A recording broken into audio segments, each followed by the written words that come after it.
And we are live. So we have a little bit of unexpected changes, guys, girls, ladies, gentlemen. Yeah, so our guest were supposed to join us couldn't make it today, but we still decided to go live, right, Camarilla? Yes, right. Yes.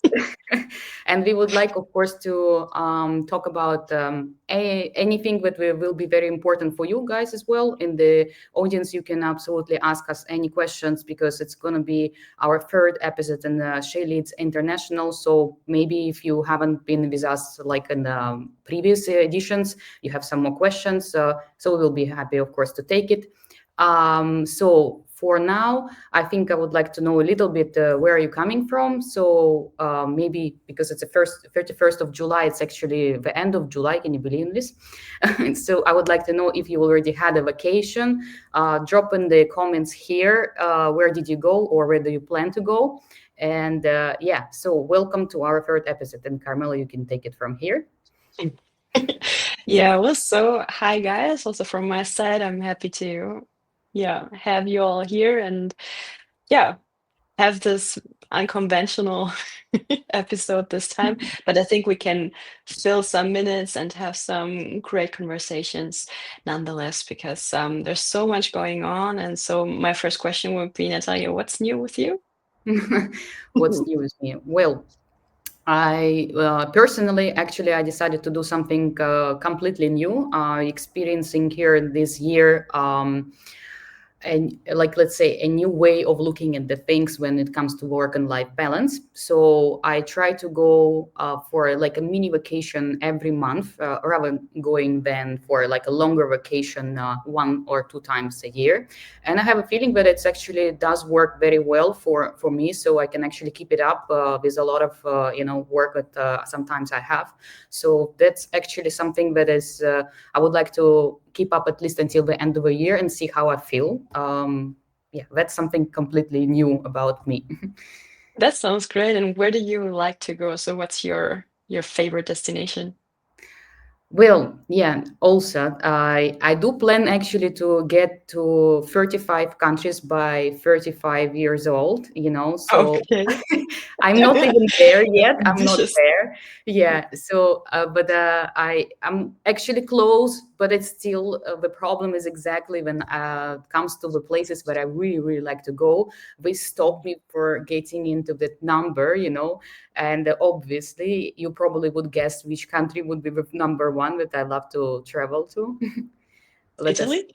yes. So yes, it's always on my list, the number one. If you actually, any friend that calls me and says to me, spontaneously, let's go for a trip, like this, and I'm like, yes, I'm up for Italy anytime. Call me at Mm. night, I go. Yeah, that's the first one. Then the second one would be Norway.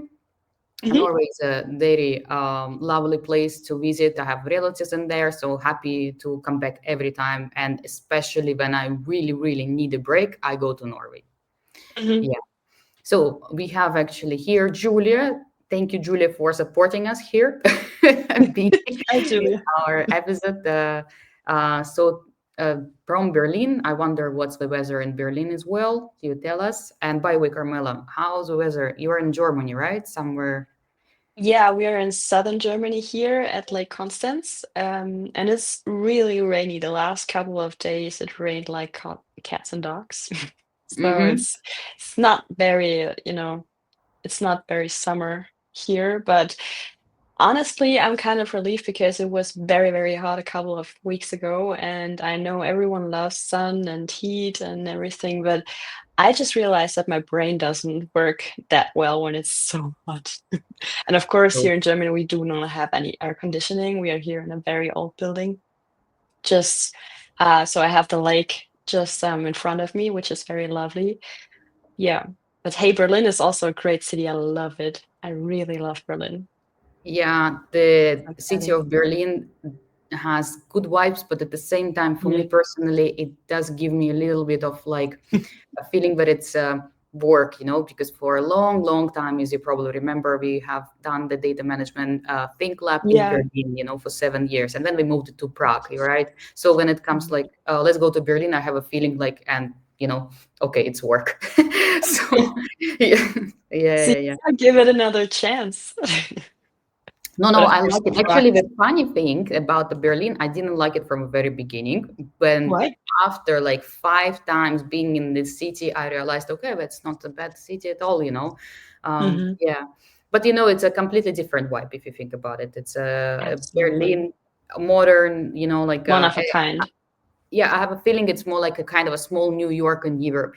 So Yeah. the, and I believe, considering I love Italy, Italy is a complete opposite of that. So it's like small villages, ruins, like some mess all the time. So yes, and hot. So Yes. yeah. Yes, but the good way of hot, not that Hmm. moist. Wow, Absolutely. Dubai. Hi, Stefania. Yeah, hi, Stefania. It's really nice to see you again. I remember she was with us also in the Hmm. previous event. By the way, guys, really like tell us a little bit more about your summer, because it's been like we've been talking about what we've done. It's good to know like where you're planning to go. I wonder what are the popular places in this summer. Um, so also we have here Julia Also says the rainy same there. weather. Well, yeah. Yeah. Very Yeah. good. All right. So tell me a little bit more about like maybe what's new with you. Yeah, sure. So, what's new with me? I'm working all the time, but I also enjoy it. I love doing the stuff I'm doing. And right now, we have a very exciting project going on. I love to talk about. So, we are doing this huge collaboration with Canadian market research firm Revi, which we're Mm-hmm. very excited about. So they are doing this huge survey, and we as an analyst firm, we provide the thought leadership Mm-hmm. and the context for this huge study. And we are serving the Global Data Impact Index, where we really measure the business impact of data. For companies, which is a very, very interesting topic. And I am so curious to learn more about how different the business impact is from customer data, product data, location data, competitor data, all the domains that are really crucial for Mm-hmm. companies today, and also see the differences between the US or North America and Europe, the difference between different branches and company sizes. So there will be a lot to talk about in the coming Mm-hmm. months. And yeah, this is what is new with us. Very good. That's actually very interesting. I know that you're always busy with all your work, and especially this year, I Yeah. heard that you're saying that it's a lot. Yeah. And there will be article coming up, right? Soon, Yeah. from the first episode that we've done with Christelle, right? Yes. Yeah, that's Yeah. I'm really looking forward to. So I actually have a surprise for you, Carmela. Apparently, Amalola can join us, and she's Oh, here. yay. That's great. Yes. Yeah. So I'm gonna put her as well on the stage. Just a Mhm. second, guys. Here we go. Amalola, hi. Hi. Hello, good morning. How are you? Good, good, good. All good. Very So good. we are happy that you actually eventually managed to join us. Perfect. Well, let's take it from here. Tell us a little bit about your journey. I would like to start maybe, like I remember from your background, we've been with Amalola actually in contact for a very long time. I would say what 7 years already, and you were part of our data management marathon, and apparently you will be again in September. But there were changes during all these years, right? So you've been working in a big company for a very long time, and then you decided to go solo. So I would like to know what led you to this decision. All right, thank you very much. I say thank you for the invite today. I'm really grateful. Glad to be here to share my experience with you all. And I'd say that it's been an interesting one. I spent about 16 years working with Globacom, one of the biggest indigenous telecommunication company in Nigeria here. And during those years, I had a lot of interesting experiences, relevant experience that formed who I am today. And it got to a point I kept saying there is more to do in the data space. There is more that I need to do, and I can't do it within another organization. I had to be myself to be this person. And that's led me to making the decision that it was time to do more than work in a large corporate organization and create a life that can also create new experiences for other people and more impact. Okay, That's fantastic. cool. Thank you. Yeah. So I think it's awesome that you become an entrepreneur. That's so exciting, and congrats for the big step. Thank you. But when you were working in telecommunications, you've been dealing a lot with information and data management, with data warehousing, analysis, all that kind of topics. So from your perspective, what are the main challenges this branch is facing when it comes to data? Okay, so you're asking me a question that I would answer in a very biased way because I love data literacy, and I will tell you that the problem is data literacy. Very easily, I Yeah. would say that.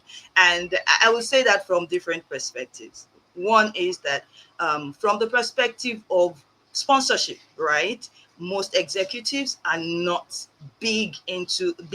on data. They do not have the experience that makes them very digital. If you look at most executives who are making decisions, they are digital immigrants, unlike what we have today, right? So that is one big challenge, getting sponsorship for programs and projects, and also the implementation of projects. Also, you find out that again, the digital immigrant narrative and the need to educate the business users and even technical guys about data literacy, the importance of data in what we do now. I remember some time ago I was talking to some of my friends who are software developers, and I said, have you been thinking about the data perspective of your solutions? And they were like, Lola, no, why are you talking about data? Now, if a developer isn't thinking data, then you know that we already have a data management problem before going live on any project. So I believe data literacy is a big problem. We need everybody to understand the literacy around data, and we also need the data professionals to also be aware that there is a need to educate your audience and your stakeholders, so that you can have an all-inclusive, successful project. And that's interestingly part of what I'll be talking about at the Data Management Marathon this year. Yeah, very good. I will put afterwards the link, of course, for anyone who is interested in joining a bit in more deeper, right, topic of data literacy from Amalola. And you can join us in September. Maybe just give us a little sneak peek in terms of like when it comes to the people that need to, have a data literacy in their organization. What kind of character they should have, or like the traits that they need in order to actually succeed in this? So I would say curiosity is critical. Um, Being able to ask questions, being able to wonder.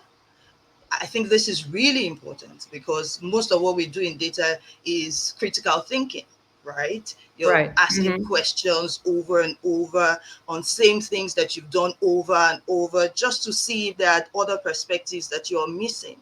So I believe it's important for anyone coming into data literacy to be very questioning and also to be open-minded to learning new things, right? Because there is a way we often think things should go, and there's another way that it could actually go, right? So I believe that we need to be open to learning how things go, and learning what is outside your scope of work.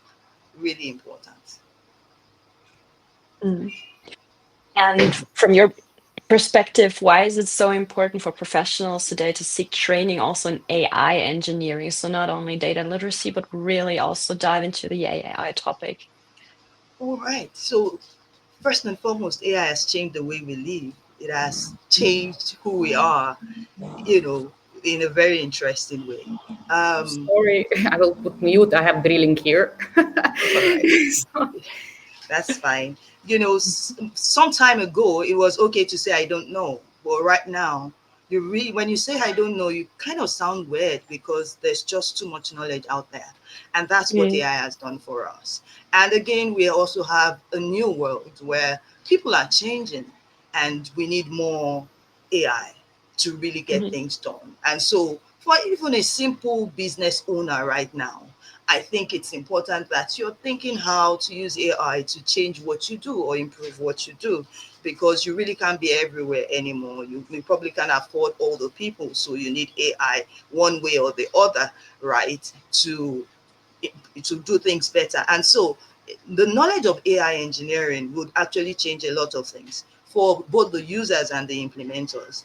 I believe for the users, when you understand how AI works, you know how to document your requirements better, and then ask better questions and be better support to even your suppliers, your AI suppliers, as the case may be, or you know, your vendors. So I think it's really important that everybody has an understanding of what AI is about. And recently, I wanted to just add, recently my younger sister just got the bug of AI, and she said, wow, you didn't tell me this thing works like this, you know? So I think it's an exciting world out there, and life can be more exciting when you understand how to use AI and what AI can do for you.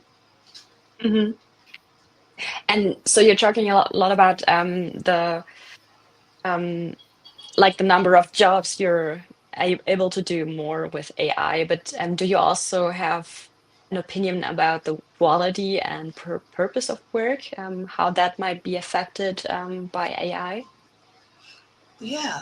So I think that, or rather, I believe that technology actually takes the person of the user. Mhm. That is, AI in itself is not, there's really nothing bad about AI in itself. It's about the ethics of the user, right? So the danger is in AI getting into the wrong hands, really. I think that's the a danger. And then the second danger is unethical use of AI, especially for young minds, that I see a lot. You know, you give them assignments and they just throw it into AI and give it back to you. And unfortunately, I'm a digital immigrant. I wasn't born with digital life. So I understand how to read beyond AI, Yeah. right? And so that, I think that is important. It's important that we know that that exists, and we, as older people, guide the younger ones to get it right. I think that's an excellent point. Yeah. Yeah, I will unmute myself and get this little moment because it's still there is a drilling all the time. So I'm sorry for at some point that it can happen again.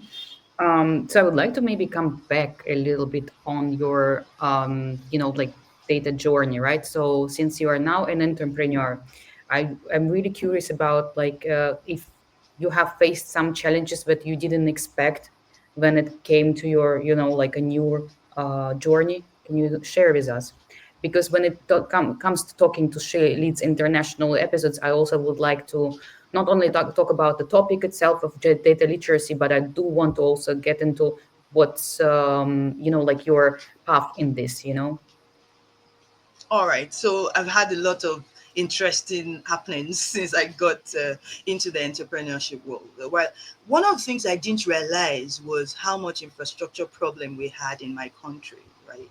So most Mm. of my plannings were based on the fact that, oh, we are just going to glide, and not understanding that I needed infrastructure to glide. And interestingly, in the past 1 year, we've had some challenges, especially because we've had a lot of immigration in Nigeria. A lot of people have left the country, and that has put a deficit on the technical landscape, right? And so the impact of that on me and on my business is that I have had to deal with a lot of things that I didn't expect to experience.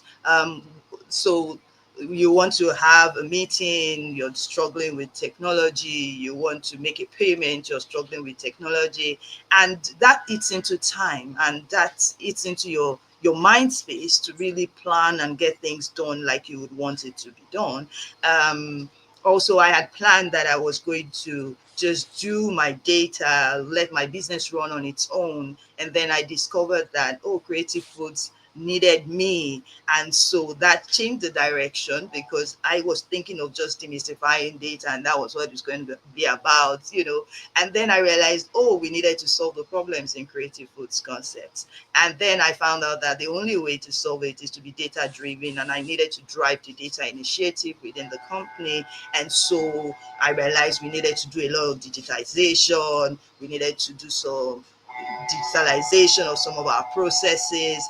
And that has been a change on the journey for me, because that wasn't the intention. But then again, it is also good to know that what I'm doing can solve the problem of many other people, right? And so I'm doing it intentionally and believing that we will improve what food business looks like in Nigeria with the things that we are discovering in our own business. Right. And what are the improvements? Okay, so one of the things that we're doing is putting processes in place to ensure that we can digitalize every process, some the key processes. So, for example, the baking process, we've been able to create some recipe charts and track and reduce wastage. Use volumetrics to calculate what exactly should be baked to reduce cost of production. We've also been able to track our production. Every production in the kitchen goes into a Google sheet, a Google form that goes to the sheet where we can analyze and check our material wastage, material usage, detect fraud, and reduce loss for the business. We also have another form where we manage track our packaging, because we do a lot of packaging here. We have some products, our chin chin. That's an African snack. I hope to get you one of these days Oh yeah. somehow, right? And so we now have a tracking process there where everything that is packaged is entered into the Google Forms. We use simple Google Forms, and guess what? In January, our first documentation done, I think in March, not January, we were able to track about 5 kg crumb wastage. And that in value is about 50,000 naira, Wow. Nigerian naira. And then we were like, wow, we were actually losing these things and we didn't know because we were in tracking. So simple things like that we've been able to put in place, and it's giving us more confidence about the business we run, and making us know that yes, we can invest more into this business if we get these things right and keep these things running, and we can get a lot of young people off the streets, because it's not also a business that is dependent on so much skill, right? Mm. And we could train anybody and get the work done. And so that's where we are. Awesome. Thank you. Thank you. We have a comment as well here, yeah. just like a nice comment as well on the topic but of data literacy when you were covering, so that's good. Yes, please, Carmel. Yeah, maybe it's just one other question for the entrepreneurship topic. As an entrepreneur myself, it's a very interesting topic for me, of course. So, is there something that turned out to be easier than you expected before? So, have you discovered any new skills or strength that you never realized before that you had it? Great question. A skill that I discovered that I have, I Yeah. think it's more of training and speaking, right? And training young people. So I've always trained young people from church, but recent times I've had to run some data literacy classes for young minds, about 8-year-olds to 12.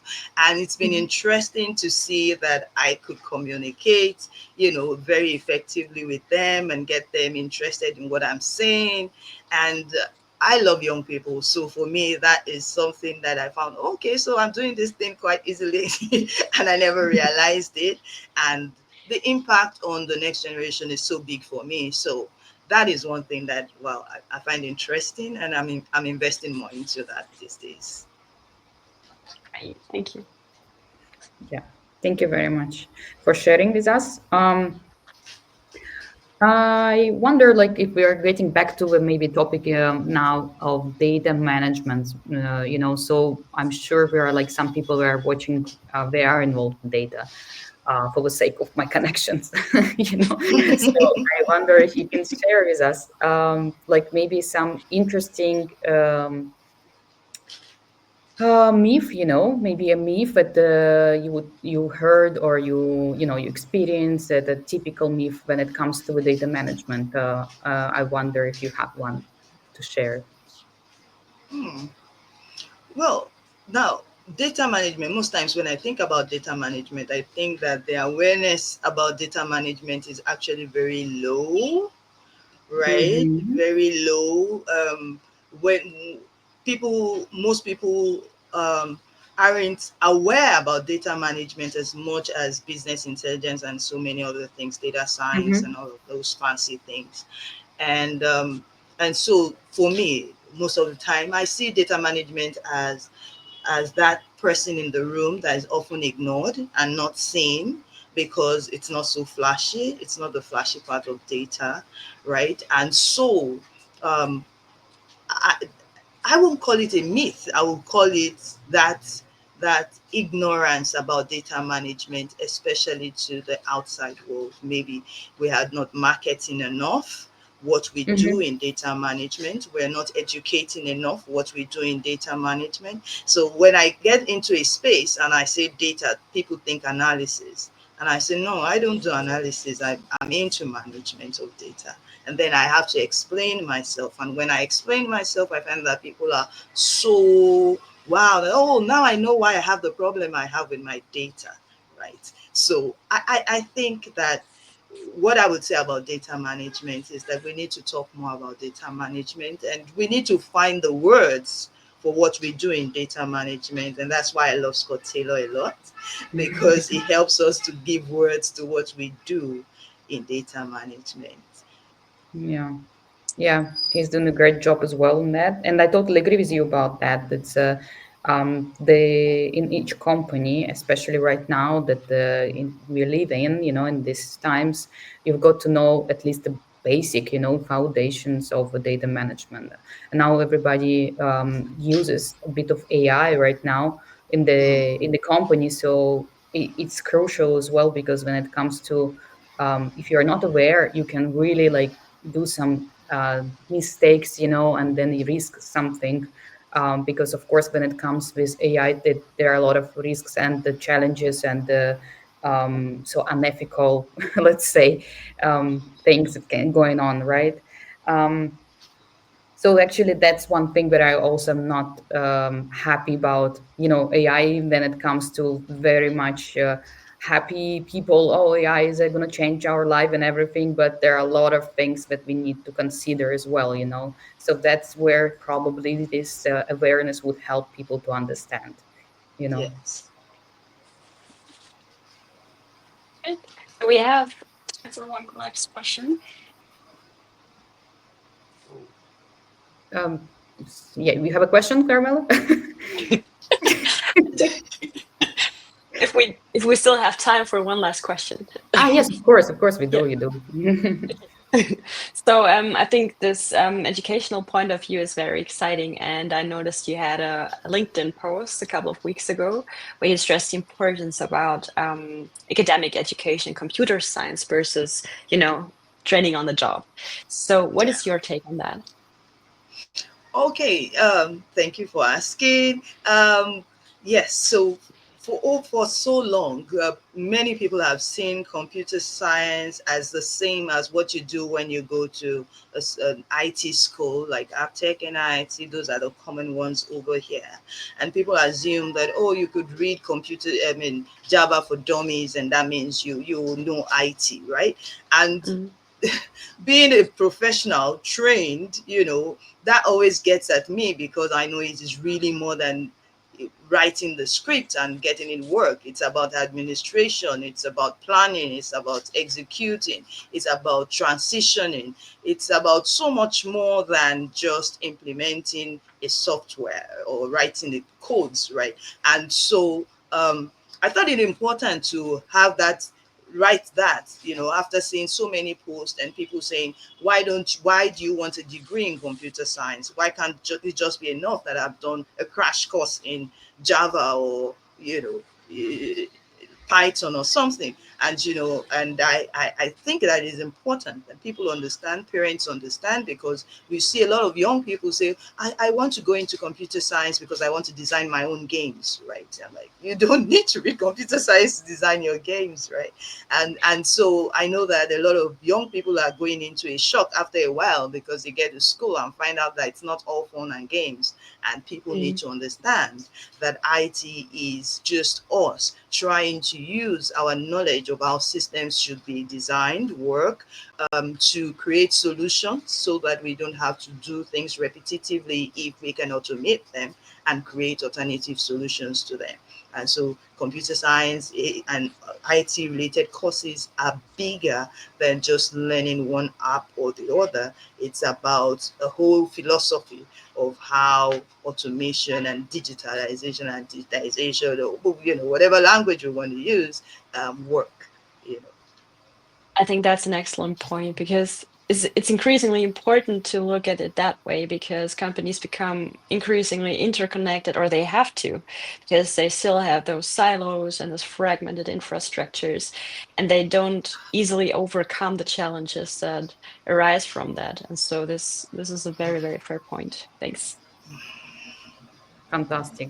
Thank So we'll ask the audience if we have any questions to us, and since it's coming slightly later to us, like in 30 seconds, so yeah, you can share with us, like Amalo, maybe what's your, like, let's say, future goals, the near, in the near future, what do you want to implement? So I wonder what's your next steps, and then we will see if there is some questions coming from audience. Yeah. All right, so next goals. Well, right now, we're working on transitioning the things that I have done for Creative Foods Concept and, getting more people on board to implement the things that I have done in a way that I don't have to be in the forefront, because I'm very hands-on in processing and operations right now.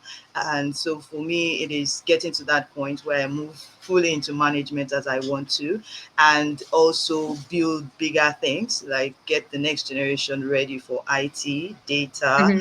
And I also have my passion project, which is to help young people appreciate their identity and also their sexuality, and be great humans solving real life problems that really matter than just content creation. Great, thank you. Wonderful. Thank you so much for sharing your insights, your plans, your knowledge, and I'm looking forward to seeing your full presentations at the Data Management Marathon in September about the data literacy, guys. So if you're wondering, I will put like I promised, in the link in the comments later on. So here, there are some people thanking you for sharing Oh, as well. thank you. Yeah. So Thank you, everyone. Glad to be here. so actually, we have maybe, yeah. Can you talk about data integrity? Oh, okay. Data integrity. People think data is clean, complete data is clean data. Okay. So whenever I think about data, I would think about data as truth, communicating reality that needs to be, that is needed for decision making, for optimization, for improving the quality of life wherever we find data.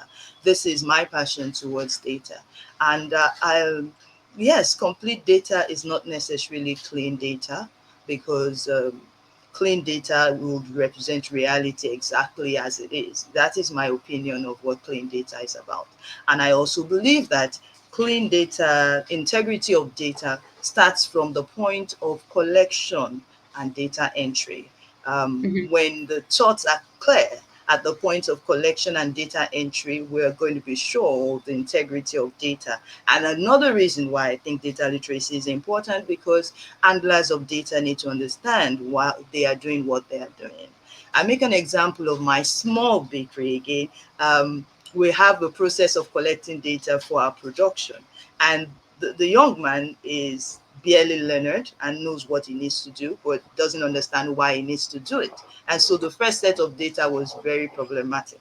After some training, we were able to get better quality data, and really it is much better than ever before. Right now, I don't have to complain so much, and we get real visibility into our material consumption as against what we used to have before. So I believe, in the simplest of terms, the same thing you have in the complex organizations also, that you need to understand the whole philosophy of data to have clean data, and complete data is, I think, is a dream, because we all know in parts, right? And so the best of our implementation is based on our partial knowledge at every point in time.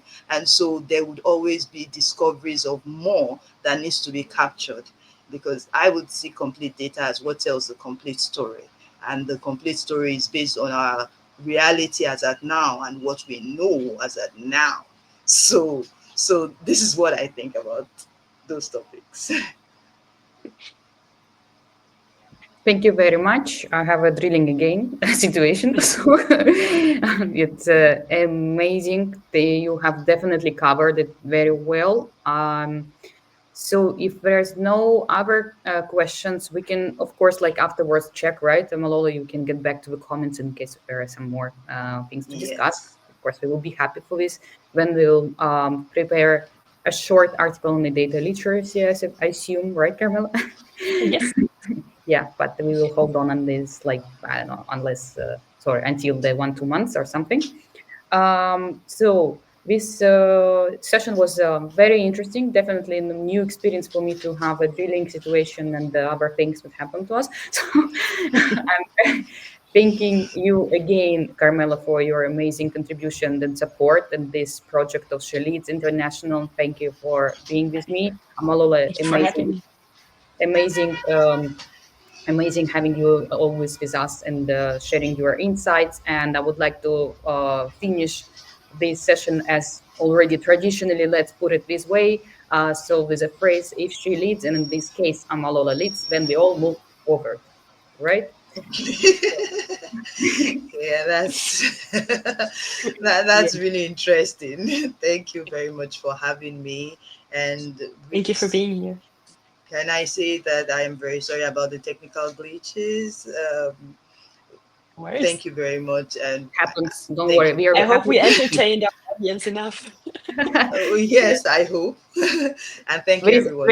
every session something happening to me. I think it's always about experience. I'm taking it as like, okay, now you know. Now you learned something new about it and you go. So what I like with Carmela said, we go live, we go live. That's it. We go. No matter what. Yeah. Yes. Anyways, thank you so much again. And Thank I you. wish you a wonderful Thursday. There is just a bit of time and then the weekend, right? So Yes. Thank you very okay, much. thank you. All right. And Have a good Bye. time. until the next Bye. time, guys. Bye. Yeah. Bye bye. Bye.